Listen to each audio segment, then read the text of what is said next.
የፑቲን ወዳጅ አበቃላቸው። ያልተጠበቀው ሆነም።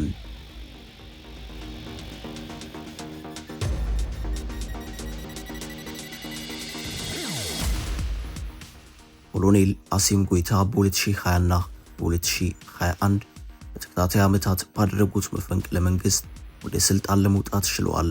በወቅቱም ማሊን ከምዕራባውያን በተለይም ከቀድሞ ቅኝ ገዢዋ ፈረንሳይ ተጽዕኖ በማላቀቅ ሉዓላዊነቷና ደህንነቷ የተጠበቀ ለማድረግ እንደሚሰሩ ቃል ገብተው ነበር። አካባቢው የሚንቀሳቀሱ በሽብር የተፈረጁ ቡድኖችን በማጥፋትና በሁሉም መስክ የማሊ መንግስት ከሩሲያ ጋር እጅና ጓንት ሆኖ እንደከረመም የሚታወቅ ነው። የማሊ ባለስልጣናት ሞስኮ ድረስ እየተጓዙ የአማራ አቀባበል ሲደረግላቸው የነበረ ሲሆን ወሳኝ የሚባሉ የሁለትዮሽ ስምምነቶችን ተፈራርመው ሲመለሱም ታይተዋል። ሆኖም አሁን ላይ የሩሲያ ወዳጅ የሆነው የማሊ መንግስት ከባድ አጣብቂኝ ውስጥ የገባ ይመስላል። አልቃይዳ አጋሪ ነው የሚለው ታሊባን የአፍጋኒስታን መዲናን በተቆጣጠረበት መንገድ እሱም ወደ ባግዳድ እየገሰገሰ መሆኑን ለማወቅ ተችሏል። ታጣቂ ቡድኑ ወደ ከተሞች የሚገቡ የነዳጅ ምርቶችን አግዶ መዲናዋን ባማኮን ለማጠር አደገኛ ሙከራ እያደረገ መሆኑም ታውቋል። አሁናዊው የአልቃይዳ አካሄድም በብዙ ሀገራት በሽብርተኝነት የተፈረጀው ታጣቂ ቡድን ታይቶ በማይታወቅ ሁኔታ አገር ለመምራት እየተዘጋጀ እንደሆነ የሚያሳይ መሆኑን በመግለጽ ላይ ይገኛል።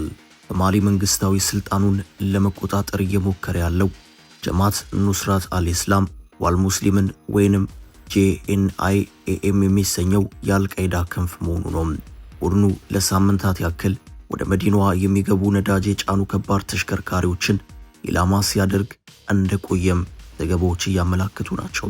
ከ2021 አንስቶ ሀገሪቱን እየመራ ያለው ወታደራዊው ኃይል በመላው ሀገሪቱ ያሉ ትምህርት ቤቶችን የዘጋ ሲሆን ነዳጅን ጨምሮ የወሳኝ አቅርቦቶች እጥረት መፈጠሩን ለማወቅ ተችሏል።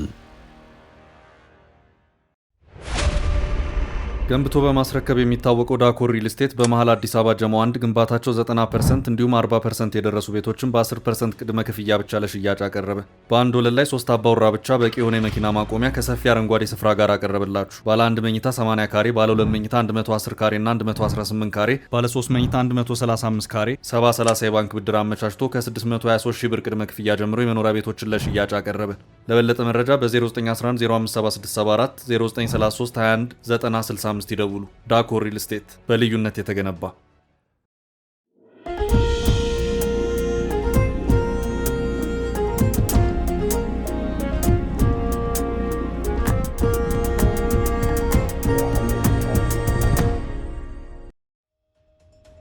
ሩሲያ የማሊ ነፍስ አባትም። በምዕራባውያኑ ዘንድ ማሊ ያለፉትን ጥቂት ዓመታት እየሄደችበት ያለው መንገድ ምቾት የሚሰጣቸው አልሆነም። ባማኮ በአካባቢው እንዳሉ ሌሎች የሳህል ቀጠና ሀገራት ለፈረንሳይ አይነት ሀገራት ጀርባዋን ሰጥታ ከሩሲያ ጋር ተወራጅታ የከረመች ነችም። ምዕራባውያኑ የዘገባ ምንጮች መረጃ መሰረት የማሊ መንግስት ከቱርክ ዘንድ የሰው አልባ አውሮፕላን ድጋፍ ሲደረግለት የቆየ ነው። በሌላ በኩል ሩሲያ ዋነኛዋ የማሊ ደህንነት አጋር ሆና መቆየቷን በማንሳት ምዕራባውያን ተንታኞች የማሊን አካሄድ ሲነቅፉ ከርመዋል። አሁን ላይ ታዲያ የማሊ መንግስት ከሩሲያ ጋር የጀመረው ጥምረት በኪሳራ ሊደመደም መቃረቡን የሚገልጹ ትንታኔዎች በሰፊው እየወጡ ይገኛል። ምንም እንኳን ባለፉት ዓመታት ዋግነር የሚሰኘው የሩሲያ ቅጥረኛ ሰራዊት የማሊን መረጋጋት ማምጣት ቢችልም አሁን ላይ ነገሮች እንደተበላሹ በሰፊው በመዘገብ ላይ ይገኛሉ። በተለይም አምና የዋግነር ቡድን የአፍሪካ ጓድ በሚሰኝ አደረጃጀት ከተተካ በኋላ በአካባቢው የደህንነትና የፖለቲካ ክፍተቶች መፈጠራቸውን ምዕራባውያኑ ተንታኞች እየተናገሩ ናቸው። ሌላው ቀርቶ በሩሲያ ኃይሎችና በማሊ ሰራዊት መካከል ግጭቶች ተቀስቅሰው እንደነበር የሚገልጹ ነገር ግን በሶስተኛ ወገን ያልተረጋገጡ ዘገባዎች መውጣት ጀምረዋል። በእርግጥ በአካባቢው ላይ ከሩሲያ በተጨማሪ በምዕራባውያኑ የምትደገፈው ዩክሬን የባማኮ መንግስትን ለሚዋጉ ታጣቂዎች ድጋፍ በማድረግ ትወቀሳለች።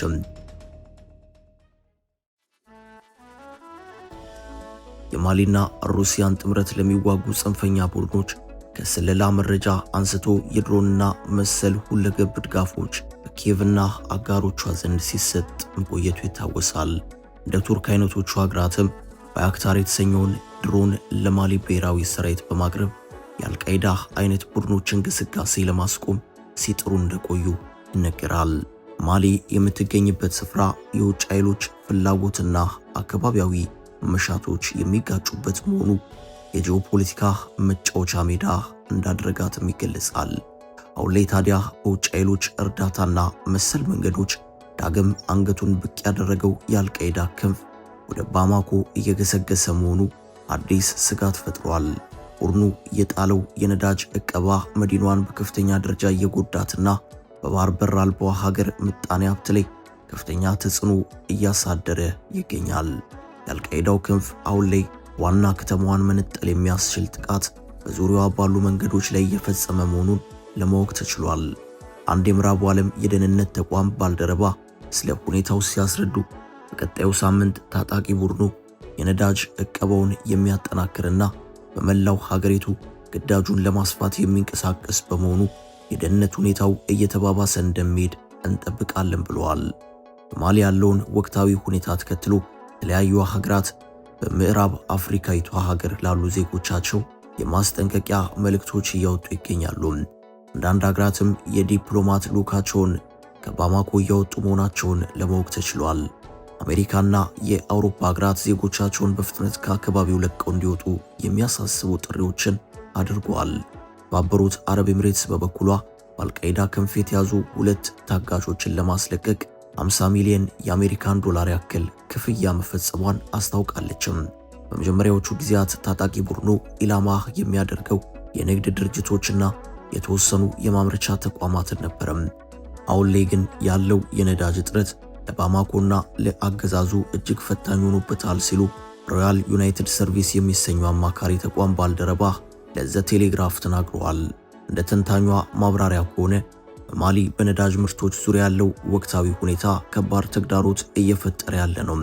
ባለፉት ቀናት ብዙ ቁጥር ያላቸው የነዳጅ ማመላለሻ ታንከሮች ወደ መዲናዋ እየተጓዙ ሳለ በመንገድ ላይ ጥቃት ደርሶባቸዋል። የአገሪቱ ጦር ኃይል በገጠመው የነዳጅ እጥረት የሚፈጸሙ ጥቃቶችን ለመመከት ነገሮችን አስቸጋሪ እንዳደረገበት ጭምር ዘገባዎች ጠቁመዋል። በአገሪቱ ቀድሞም ቢሆን ከፍተኛ ደረጃ የኤሌክትሪክ እጥረት ያለ መሆኑ የነዳጅ እጥረቱ የፈጠረውን ተግዳሮት ይበልጥ አሳማሚ እንደሚያደርገው ይገለጻል።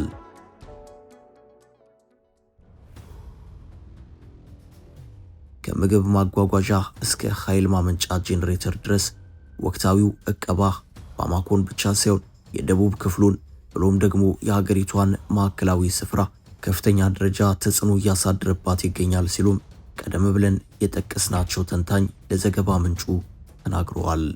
በባማኮ ነዋሪዎች ነዳጅ ለማግኘት ሲንከራተቱ መዋል ከጀመሩ ቀናት መቆጠራቸውን ለማወቅ ተችሏል። መንግስታዊ አገልግሎት ጭምር በነዳጅ እጥረት ምክንያት በበቂ ሁኔታ አገልግሎት እየሰጠ እንዳልሆነ በመነገር ላይ ነው። በዚህ የአዝርት መሰብሰቢያ ጊዜ የግብርና ማሽኖች በነዳጅ አለመኖር ምክንያት ስራ አቁመው ይገኛሉ ተብሏል። በዘገባዎች መረጃ መሰረት ከመዲናዋ ውጪ ነገሮች ከተረበሹ ሳምንታት ማለፋቸውን ለመረዳት ተችሏል። አንድ ኦስማኤ ዳኦ የሚሰኝ የባማኮ ነጋዴ ስለ ወቅታዊ ሁኔታ ሲናገር በአብዛኛው ይህ ወቅት ያጨዳ ጊዜ በመሆኑ የሩዝና ማሽላ ዋጋ ይቀንሳል፣ ዘንድሮ ግን እንደዛ አይደለም ብሏል። በቀጣይ ስም በሳህል ቀጠና ድህነት፣ አለመረጋጋትና የሃይማኖት ግጭት መኖር የሽምቅና የአክራሪነት ዝንባሌዎች በሰፊው እንዲታዩ ምክንያት መሆናቸው ይገለጻል። ቅርብ ዓመታት በቀጠናው በመፈንቅለ መንግስት ስልጣን የያዙ መንግስታት ከምዕራባውያኑ ጋር ስምምነት የሌላቸው መሆኑ ደግሞ ነገሮች እንዲከሩ አድርጓል። በስፍራው የነበሩ የተባበሩት መንግስታት ሰላም አስከባሪዎች የፈረንሳይ ጦርና 1000 በላይ የአሜሪካ ወታደሮች ለቀው እንዲወጡ ተደርገዋል። የአልቃይዳ ክንፍ የሆነውና በአካባቢው ላይ የሚንቀሳቀሰው ታጣቂ ቡድን በአንጻሩ ክፍተቶችን እየተጠቀመ አድማሱን ለማስፋት ሲጥር ቆይቷል። ታጣቂ ቡድኑ በሚቆጣጠራቸው ስፍራዎች ቀረጥ በማስከፈል ገቢ እንደሚሰበስብ ጭምር ዘገባዎች ያመላክታሉ። ዓለም አቀፍ ወታደራዊ ትብብር በስፍራው ላይ ከፍተኛ ሚና እንዳለው ሲገለጽ፣ ሩሲያና ቱርክ አይነቶቹ ሀገራት የማሊ ወታደራዊ መንግስት አጋር ተብለው የሚጠቀሱ ናቸው።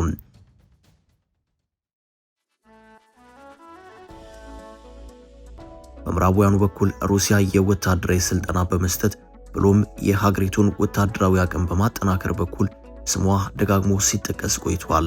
በቅርቡ የሩሲያ ሄሊኮፕተሮች የነዳጅ ታንከሮችን በመጠበቅ ሲሳተፉ የሚያሳይ ምስሎች ይፋ መደረጋቸውም የግንኙነቱን መጠናከር የሚያሳይ እንደሆነ ሲገለጽ ነበርም። ከዚህ ቀደም የዋግነር ሚሊሻ ቡድን በአካባቢው ላይ በሰፊው ሲንቀሳቀስ መቆየቱን የሚገልጹ ዘገባዎች በሰፊው ሲወጡ እንደነበር አይዘነጋም።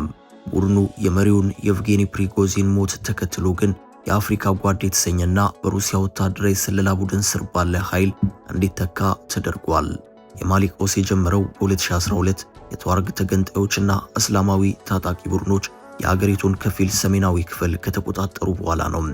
የፈረንሳይ ኃይሎች ጣልቃ በመግባት ታጣቂዎችን ወደ ኋላ እያሉ ቢሆንም ማጥፋት ሳይችሉ ቀርተዋል። በአንድ ወቅት ማልቦርኖ ሲጋራውን እያጨሰ በሩቅ ሙዚቃ ይጨፍር የነበረው የተዋረግ ታጣቂ መሪ አንሳር አልዲን የተሰኘ ታጣቂ መስርቶ ብቅ ብሏል። ይህ ምስረታውን በ2017 ያደረገው ቡድን የአልቃይዳ ክንፍ በመሆን ዓለም አቀፍ አመራር ወደ መገበር ተሸጋገረም። በተንታኞች መረጃ መሰረት 5 ሚሊዮን ሕዝብ ባላት ሀገር ውስጥ ቡድኑ ያለው 6000 ያክል ተዋጊዎች ብቻ ነው። ተዋጊዎቹ ቁጥር ደካማ ቢያስመስለው ግን ማሊን ጨምሮ በጎረቤት ሀገራት ጭምር እግሩን መትከል የቻለበትን እንቅስቃሴ እንዳደረገ ይገለጻል። በሳህል ቀጠና በዘረጋው መስመር መሰረትም ራሱን እያሰፋና በማሊና ከዛ ውጪ ጥቃት እየፈጸመ መሆኑን ለመረዳት ተችሏል። በዚህ ቡድን ዋና መሪ በሰብአዊነት ላይ በተፈጸሙ ተግባራት በዓለም አቀፉ የጦር ወንጀል ፍርድ ቤት የሚፈለግ መሆኑን መረጃዎች ያሳያሉ። በሱ ቁጥጥር ስር ያሉ አካባቢዎች ላይ ሙዚቃ ላይ ጭምር ክልከላ አስቀምጦ ጥብቅ የሆነ ሂደትን ተግባራዊ እያደረገ መሆኑን ለማወቅ ተችሏል። አሁን ላይ ታዲያ የአልቃይዳው ክንፍ የማሊ መዲናን ለመቆጣጠር ከፍተኛ ጥረት ላይ መሆኑ ማሊን ብሎም መላው የሳህል ቀጠናን ወደ አዲስ ቀውስ እንዳይወስደው አስግቷል። ታጣቂ ቡድኑ ፍላጎቱ በ2001 ታሊባን የአፍጋን መዲናን ካቡልን የተቆጣጠረበትን መንገድ መድገም መሆኑንም በግልጽ እየተናገረ ይገኛል። ይህም ማለት ደግሞ የፊት ለፊት ጥቃት ከመሰንዘር ይልቅ የተለያዩ መንገድ ማዕከላዊ መንግስቱን እያዳከሙ መጣልን ታሳቢ ያደረገ ነው። ያም ብቻ ሳይሆን ጂሃዲስቶቹ የአልቃይዳ አጋር የሆነው የሶሪያ ታጣቂ ቡድን አምና ታህሳስ ወር ደማስቆን በእጁ ያስገባበት ስልትን ሲያጠኑ መቆየታቸውን ለመረዳት ተችሏል። በማሊ መንግስት ጽንፈኛ ቡድኖችን ማስታገስ እንዳቃተው በሚገልጽ የተስፋ መቁረጥ ስሜት መፈንቅለ መንግስቶች መደረጋቸው የሚታወስ ነው። በማሊ በአንድ ዓመት ጊዜ ውስጥ 2 መፈንቅለ መንግስቶች ከተደረጉ በኋላ በጎረቤት ቡርኪና ፋሶና ኒጀር ተመሳሳይ ተግባራት ተፈጽመዋል። አሁን ላይ ታዲያ ምዕራባውያኑ ተንታኞች የማሊ ጣፈንታ በ3 ጉዳዮች ላይ የተንጠለጠለ መሆኑን እየተናገሩ ናቸው። የመጀመሪያው ወታደራዊው የአገሪቱ መንግስት የተጣሉ ዕቀባዎችን ሰብሮ ሊወጣ ከመቻሉ ጋር የሚያያዝ ነው። የአጋር አገራትን ኃይል በማስተባበርና ቁልፍ ስራዎችን መልሶ በመያዝ ከበባውን ሰብሮ ነገሮችን ወደ ቀድሞ ጊዜ መመለስ ተግባራዊ ሊሆን እንደሚችል ይገለጻል። ይህ በእንዲህ እንዳለ አብዛኞቹ አካባቢዎች ከመንግስት እጅ የወጡት ያለ ውጊያ መሆኑ የእነ አይነቱን መፍትሄ እየጨለመ እንደሚያደርገው የሚገልጹ አሉ። በሌላ በኩል በሁለተኛ ደረጃ ንግግሮች ተደርገው ወቅታዊው ችግር ፖለቲካዊ መፍትሄ ሊያገኝ እንደሚችል የሚናገሩ አሉ። አንዳንዶች ይህንኛው መንገድ የትኛውም ወገን በወታደራዊ መንገድ ከድል መድረስ እንደማይችል በመግለጽ ያውሳሉ። ከቅርብ ጊዜያት ወዲህ ይህ የድርድር አጀንዳ በማሊ የሚገኙ የሃይማኖት የፖለቲካና የንግድ መሪዎች ችግሮች በድርድር እንዲፈቱ ሲቀነቀን መሰንበቱ ይገለጻል። ይሁንና በሰላማዊ መንገድ ለወቅታዊው ችግር መፍትሄ መስጠት አካሄድ ላይ ስምምነት እንደሌለ ተያይዞ ይገለጻል። ይህ በእንዲህ እንዳለ በአካባቢው በተለይም በመግረብ ቀጠና በድርድር የተፈቱ ፖለቲካዊ ቀውሶች እንዳሉ በመግለጽ የሂደቱን ውጤታማነት የሚሞግቱ አሉ። በሌላ በኩል የመጨረሻውና አስፈሪው ሂደት ማሊ በጽንፈኛው ኃይል እጅ የምትወድቅበትና ከቁጥጥር የወጣ ፖለቲካዊ ቀውስ ሊከሰት የሚችልበት እንደሆነ ይገለጻል። ይሁንና ግን ጂሃዲስቶቹ ሁሉን አካታችና የተረጋጋ መንግስት የመመስረታቸው እድል የጠበበ መሆኑ ሶስተኛውን አማራጭ በስጋት የተሞላ እንደሚያደርገው ተንታኞች በሰፊው እየተናገሩ ይገኛል። ስልጣን ለመቆናጠጥ ያቆበቆበው ጽንፈኛ ኃይል በውስጡ የመከፋፈል የመቧደንና እርስ በርስ የመቀናቀን ፍላጎት ያለው መሆኑ ባሉታዊ መንገድ ይነሳል። እነዚህ ሁሉ ነገሮችም ታዲያ መጪውን የማሊ ብሎም የሳህል ቀጠና ጣፈንታ በድርድሮች እንዲሞላ እያደረጉት ይገኛል። አበቃን። ሰናይ ጊዜን ተመኘን።